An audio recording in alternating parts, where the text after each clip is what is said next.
press the bell icon on the YouTube app and never miss an. लेकिन हमारी फौज पे तो अक्सर जो है वो उंगली उठती रहती है कि ये तो बिजनेस करते हैं, करप्शन करते हैं। जितने भी आप देख लें, चाहे वो आसिम सलीम बाजवा हों जिन्हें सी पैक का बनाया गया था या कुछ भी, इन सबके नाम आते हैं, लेकिन हम भारतीय फौजियों के नाम इस तरह से नहीं देखते।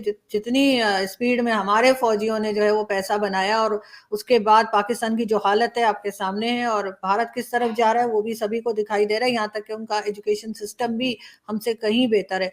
हमने सिर्फ मजहब का चूरन बेचा है। सर, अभी ये जो हमारे इस वक्त जो प्राइम मिनिस्टर हैं, केयरटेकर प्राइम मिनिस्टर साहब, ये गए यूनाइटेड नेशन में, तो इन्होंने जाके हिंदुत्व और इस किस्म की बातें की जाके।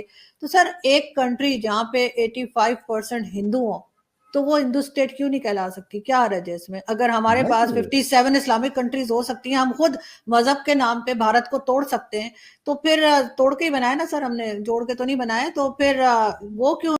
सभी को जय हिंद दोस्तों, आप सभी का हार्दिक स्वागत है जय हिंद रिएक्शंस पे। तो आज हम आपके लिए बहुत ही इंपॉर्टेंट वीडियो लेकर आए हैं जिसमें आप देखेंगे पाकिस्तान के निडर पत्रकार और हम सबकी चहेती आरजू काज़मी जी, और उनके स्पेशल गेस्ट होंगे एम्बेसडर अब्दुल बासित, जो कि भारत में भी कई साल राजदूत रहे हैं। तो ये वीडियो बहुत इंटरेस्टिंग होगी, आपको बहुत कुछ जानने को मिलेगा। तो इसे अंत तक देखें और चैनल पर नए हैं तो चैनल को सब्सक्राइब कर दें ताकि आपको ऐसी लेटेस्ट और इंटरेस्टिंग वीडियोस देखने को मिलती रहे। तो चलिए साथ मिलकर ये वीडियो देखते हैं। जय हिंद, जय भारत।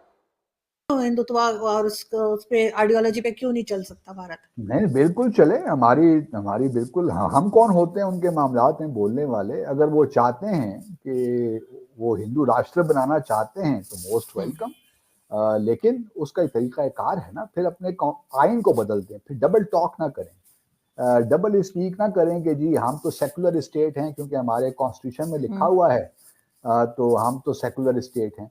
लेकिन फिर अपनी जो तरजीहात ठीक कर लें कि वो चाहते क्या हैं। अगर वो चाहते हैं कि हिंदू राष्ट्र बनाना है तो आइन में तब्दीली कर लें और फिर ये कहना बंद कर दें कि हम सेकुलर स्टेट हैं। फिर बरमरा कहें कि जी हम हिंदू राष्ट्र हैं, आइंदा से आप हमें यही नाम दें कि हम हिंदू रिपब्लिक ऑफ भारत है, जो भी है। फिर देखते हैं क्या होता है। ये उनका भारत इंटरनल मामला है। लेकिन हम इसलिए बोलते हैं कि हमारा, जिसका मैंने पहले जिक्र किया कि नेहरू पैक्ट के तहत हमें मुसलमानों का दुख है, दर्द है। हम नहीं चाहते, आप खुद जानती हैं कि मुसलमानों के साथ वहाँ क्या हो रहा है। मॉब लिंचिंग मुसलमानों की 2015 में इखलाक पहलू को पहले कत्ल किया गया एक छोटे से इशू पे, उसके बाद घर वापसी के हालात हैं, लव जिहाद के इशू हैं। तो भारत में बड़ी एक्सट्रीमिज्म एक फैल गई है हिंदू। तो हमें तो मुसलमानों का फिक्र है बुनियादी तौर पे, और दूसरी जो अक़लियतें हैं, अब जो मणिपुर में इस वक्त कुकी ट्राइब्स के साथ हो रहा है, आप जानती हैं तकरीबन 150 गिरजा घर उन्होंने गिरा दिए हिंदू एक्सट्रीमिस्ट ने, मेती ट्राइब के लोगों ने। तो आप तस्वीर का एक रुख तो देख रही हैं आरजू, लेकिन खुदारा दूसरा रुख भी देखिए कि हिंदू क्या कर रहा है, ये जो RSS है, ये लोग क्या कर रहे हैं और इनका क्या एजेंडा है। बाबरी मस्जिद तो अगर उन्होंने 1992 में शहीद किया तो कोई वजह थी ना, और आज भी बेशुमार मसाजिद के बारे में कंट्रोवर्सी जिन्होंने शुरू कर दी है। तो मैं इन्हें कहता हूँ कि आप शुरुआत ताजमहल से कीजिए। सबसे पहले ताजमहल को गिराइए, क्योंकि वहां भी कोई मेरे ख्याल में पुराना कोई टेम्पल होगा यकीनी एतबार से, लेकिन उसको टच नहीं करेंगे क्योंकि वो एक आइकॉनिक है, वो टूरिज्म है, उससे पैसा बनता है। मुगलिया आर्किटेक्चर से जितना फायदा इन्होंने उठाया किसी दुनिया में किसी ने नहीं उठाया। आप ये 1000 साल की जो तारीख है उससे जान छुड़ाना चाहते हैं, आई डोंट नो हाउ। वो करवा भी नहीं सकते क्योंकि सारा टूरिज्म ही इनका, मुगलिया दौर का जो आर्किटेक्चर है उसकी वजह से ये सारा मामला चल रहा है। तो ये एक वन साइडेड स्टोरी, भारत बड़ा माहिर है इसको करने में। हमें भी थोड़ा सा अपने आप को, मैं समझता हूँ कि अपने काउंटर नैरेटिव्स बनाने चाहिए जो फैक्ट्स बेस्ड होने चाहिए। मैं ये नहीं कहता कि आप गलत नैरेटिव बनाएं। हमारे डेफिनेटली हमारे यहाँ भी इश्यूज हैं। आपने पाकिस्तान की आर्मी की बात की, मैं जानता हूँ, हम सब जानते हैं कि हमारे यहाँ एक प्रॉब्लम रहा है, डेमोक्रेसी के हवाले से इश्यूज रहे हैं, सिविल मिलिट्री ताल्लुकात के हवाले से इशू रहे हैं। तो ये हम कोशिश कर रहे हैं कि ठीक हों और हम उम्मीद करनी चाहिए कि आने वाले सालों में बेहतरी आएगी। सर बिल्कुल, भारत में कई बार उन्होंने कहा, चाहे वो राम मंदिर जो बना रहे हैं उसके लिए भी उन्होंने कहा कि बाबरी मस्जिद का नीचे मंदिर था, ये था। ठीक है, मान लिया, लेकिन सर पाकिस्तान में तो हमने ऐसा कुछ कहा ही नहीं कि जी हमें जो है वो नीचे कोई मस्जिद बनी हुई है या कुछ और दरगाह थी या कुछ थी, हम तो फिर भी लोगों के जो चर्च भी तोड़ देते हैं। अभी रिसेंटली हमने कोई 20-21 चर्च तोड़ डाले, मंदिर हर वक्त तोड़े जाते हैं। जो हिंदुओं की बच्चियां हैं उनको साल में जो है 1,000 तादाद बताई जा रही है। कई दिनों से मेरी बातचीत भी होती है उन लोगों से, उनको उठा के जबरदस्ती मियाँ मिट्ठू और किस किस तरह के लोग हैं सिंध में और पंजाब में और कई जगह पे इवन केपीके में, जो उनके रिलीजन चेंज करवाते हैं, उनकी जबरदस्ती शादियां कराते हैं 12 साल की 13 साल की बच्चियों को, और कह देते हैं जी इसको इस्लाम पसंद आ गया। 12-13 साल की बच्ची को तो सर मेरा ख्याल है इस्लाम क्या कुछ भी पसंद नहीं आ सकता, समझ ही नहीं होती। तो इस किस्म की हरकतें हम किस लिए कर रहे हैं? हमारे यहाँ 12% बताया जाता है 1947 जब पार्टीशन हुआ था 12% माइनॉरिटी थी, और इस वक्त सिर्फ 2% रह गई है, और वो भी बेचारी डर डर के सहम सहम के रह रही है। तो ये क्या, ये जो टू नेशन थ्योरी थी, ये क्या थी? इसमें सिर्फ नफरत थी और कुछ नहीं, इसके अलावा कुछ नहीं बनाया हमने। दो बातें आपने की हैं। पहली तो ये बात आपने की है कि हमारे यहाँ भी मंदिरों को तोड़ा जाता है, उनकी बेहुरमती की जाती है। बिल्कुल आप ठीक कह रही हैं, होता है। हमारे यहाँ भी सिंध में भी हुआ, पंजाब में भी होता है। लेकिन एक बात याद रखिए आरजू, कि हमारे यहाँ जब होता है ना तो उसमें गवर्नमेंट एक्शन में आती है। हमारे यहाँ गवर्नमेंट के लेवल पे कनाइमस नहीं होती। भारत का मामला यह है कि भारत दूसरी तरफ देखता है जब मुसलमानों के खिलाफ कुछ बात होती है, उससे प्राइम मिनिस्टर मोदी का कोई ट्वीट नहीं आता।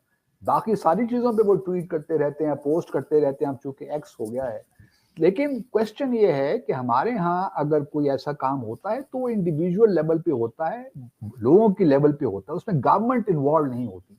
गवर्नमेंट अपने तौर पे एक्शन फौरी तौर पे ले लेती है। तो इस वजह से इन दोनों सूरत हाल का जो कंपैरिजन है बनता नहीं है, फ्रैंकली स्पीकिंग। क्योंकि भारत में तो एक्टिव कनाइवेंस है गवर्नमेंट ऑफ इंडिया की कि वो मुसलमानों के खिलाफ जो कुछ करते रहें। दूसरा सवाल आपका था, दूसरा जो आपने रिमार्क, वो किस चीज के था? मुझे याद नहीं रहा, सॉरी सर जो बच्चियों को ले जाते हैं सर उठा के इस वो किस्म के, तो मैंने उनका था बिल्कुल वो एक मामला है। सर। और यही कि सर ये हम भी फिर वही कुछ कर रहे हैं ना, अगर हम भारत के ऊपर हम इल्जाम हम लगाएं।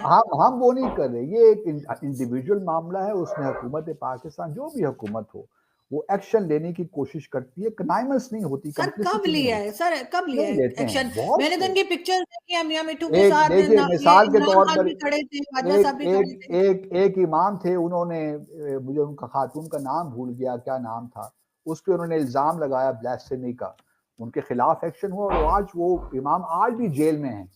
तो हमने कभी ऐसा नहीं किया कि हमने एक्शन नहीं लिया। मुझे तो भारत में हैरत होती है कि वहां मुसलमानों की कितनी वीडियोस वायरल हुई, लेकिन कोई एक्शन हिंदुओं, एक्सट्रीमिस्ट हिंदुओं के खिलाफ नहीं होता।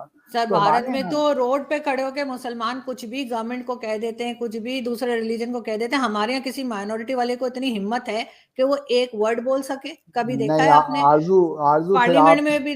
जी आप जरा फिर मुझे कहने दीजिए कि फिर जी जी शायद आप भारत कब गई थी आखिरी दफे? सर मैं तो एक बार भी नहीं गई हूँ, लेकिन तो एक बार जाना फिर आप, जरूरी तो नहीं है। नहीं जाना जरूरी है, फिर आप जाके वहाँ पे देखिए। मैं क्योंकि वहाँ रहा हूँ, मैंने देखा है। वैसी कोई बात नहीं है कि आप उनके हिंदुओं के खिलाफ बातें करें या उनके धर्म के खिलाफ बातें करें, ऐसी कोई बात नहीं है।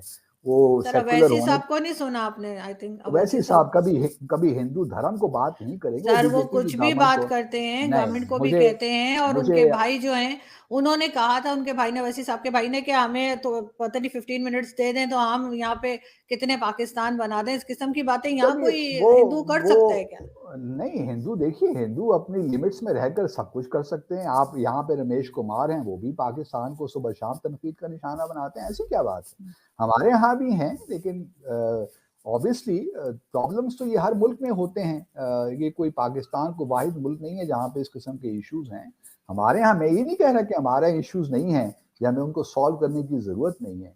क्वेश्चन ये है कि वो इश्यूज हर मुल्क में हैं, कहीं ज्यादा हैं, कहीं कम हैं। सेकुलरिज्म की आपने बात की, या मिसाल के तौर पर आप फ्रांस को ले लीजिए, फ्रांस में इश्यूज नहीं है सेकुलरिज्म के हवाले से। वहां देखिए, मसला तब पैदा होता है आरजू, जब secularism itself becomes a religion. अब सेकुलरिज्म भी एक रिलीजन हो गया है, और उसकी आड़ में आप बहुत कुछ करते हैं। उसकी आड़ में अब मुसलमान ख़वातीन को हिजाब पहनने की भी इजाज़त नहीं है पब्लिक प्लेसेस में। तो ये इश्यूज हैं। ये जो हमारा मुआशरा ट्रांसफॉर्म हो रहा है, डेवलप कर रहा है, तो इश्यूज आते रहेंगे और हर मुआशरा अपने तौर पर उनको सॉल्व करने की कोशिश भी करता है। नहीं सर, पब्लिक प्लेसेस में मना नहीं है, सिर्फ स्कूल कॉलेजेस में मना है, स्कूल क्योंकि आप भी जानते हैं कि किसी तरीके से वहाँ पे जो है वो चीटिंग भी हो सकती है अपने उस अबाया में, और उसमें किस किस तरह से स्टूडेंट्स लेके जाते हैं। हमारे यहाँ भी होता है सर ये काम, ये तो कोई इनकार नहीं सच कर के सकता। मैंने कभी अबाया पहना नहीं है, इसलिए मेरे इल्म में नहीं है इसके सर मैंने भी नहीं पहना, लेकिन मुझे पता है, मैं बहुत सी आपको वीडियोस भी भेज सकती हूँ। स्टूडेंट्स हमारे बड़े स्मार्ट। दोस्तों आशा करता हूँ कि वीडियो को अपने अंत तक देखा होगा और ये पूरा डिस्कशन आपको बहुत पसंद आया होगा। तो जैसे कि आपने देखा कि जब आरजू काज़मी ने तीखे सवाल पूछे तो कैसे अब्दुल बासित बातों को गोलमोल घुमाते रहे, तो इसके बारे में आपके क्या विचार हैं? आप अपने विचार हमें कमेंट सेक्शन में लिखकर जरूर बताएं। हमें आपके कमेंट्स का इंतजार रहेगा। और एक बार फिर चैनल पर नए हैं तो चैनल को सब्सक्राइब कर दें, ताकि हम आपके लिए ऐसी लेटेस्ट और इंटरेस्टिंग वीडियोस लाते रहे। और जी हाँ, वीडियो अगर आपको पसंद आई है तो इसे लाइक और शेयर जरूर कर दें। तो चलिए फिर मिलेंगे ऐसी किसी इंटरेस्टिंग और मजेदार वीडियो में। तब तक अपना ध्यान रखिए। जय हिंद, जय भारत।